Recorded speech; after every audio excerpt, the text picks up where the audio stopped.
বৃষ্টির দিনে কলা পাতায় মাংস ভাত খেতে যে এরকম লাগবে কে জানতো। ব্যাপারটা হচ্ছে আজকের বাইরে তাকিয়ে দেখি তুমুল বৃষ্টিপাত চালু হয়েছে। আমি কোচিকে বললাম আজকের মাংস ভাত খাও চ। কোচি বললো এই বৃষ্টিপাতের দিনে কিছু মাংসের পকোড়া টকোড়া হলে ভালো হয়। আমি বললাম মারবো কানের গোড়া এক চাটি। রবীন্দ্রনাথ কি বলেছিল জানিস? কোচি বললো কি? আমি বললাম যদি তোর ডাক শুনে কেউ না আসে তবে মাংস ভাত খেতে একলা চলো রে।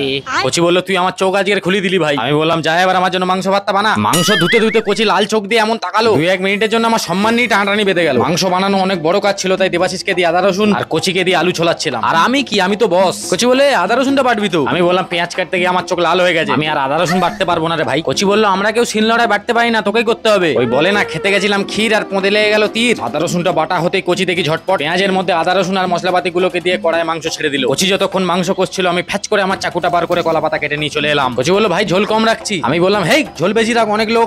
সবাই কলা পাতায় খাচ্ছিল কিন্তু আমার কলা পাতাটা একটু ফাটা বলে আমি আজকের কলা পাতার থালা নিয়ে এসে অন্ন গ্রহণ করলাম। কিন্তু বর্ষাকালে মাংস ভাতটা ছিল সুপার রান্না।